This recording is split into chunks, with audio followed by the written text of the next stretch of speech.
கவலைப்படுகிறதுனாலே உங்களில் எவன் தன் சரீர அளவோடு ஒரு முழத்தை கூட்டுவான். எவ்வளவு அற்புதமான வசனம் இல்லையா? இன்னைக்கு அநேக பேரு வச்சிட்டு இருக்கிற ஒரே விஷயம் என்ன தெரியுமா? கவலை. எதை கேட்டாலும் எனக்கு அப்படியே ரொம்ப டிப்ரெசிங்கா இருக்கு, என்னால எதுவுமே செய்ய முடியல, என்னால சரியா ஜெபிக்க முடியல, சரியா பாட்டு பாட முடியல, சரியா பைபிள் வாசிக்க முடியல, சரியா ஆண்டவரை பற்றி மற்ற பேர்கிட்ட சொல்ல முடியல. ஏன்னு கேட்டீங்கன்னா அவர்களுக்குள்ள ஒரு பெரிய பாரம் இருக்கும், ஒரு பெரிய கவலை இருக்கும். எதையாவது கொண்டு அவர்கள் இருதயத்துல சிந்தித்து கொண்டே இருப்பார்கள்.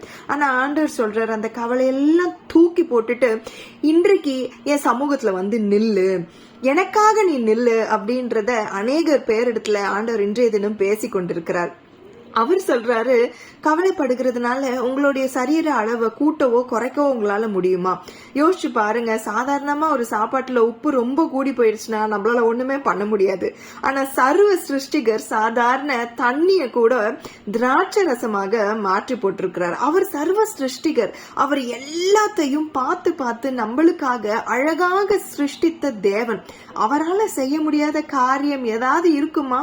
நிச்சயமா இல்ல. என்னால செய்யக்கூடாத காரியம் ஒன்றுமே இல்லைன்னு தானே வசனம் சொல்லுது. வசனம் நமக்கு கற்றுக் கொடுக்கிறது.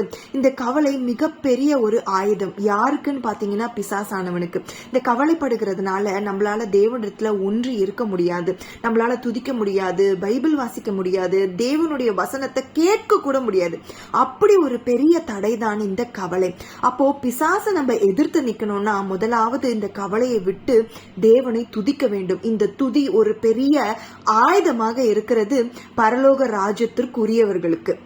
அப்போ அதிகமா நம்ம தேவனை துதிக்கும் பொழுது அதிகமா நம்ம தேவ ராஜ்யத்தை கட்டுகிறவர்களாக இருப்போம். அப்போ கவலைப்பட்டு நம்ம பிசாசானவனுக்கு துணை போக போறோமா, இல்ல துதித்து தேவனுடைய ராஜ்யத்துல பங்கு பெற போறோமா அப்படின்றது நம்மளுடைய டிசிஷனா தேவன் நமக்கு கொடுத்திருக்கிறாரு. அதனால நம்ம கவலைப்படாம தேவனுடைய ராஜ்யத்தை சுதந்தரிப்போமாக.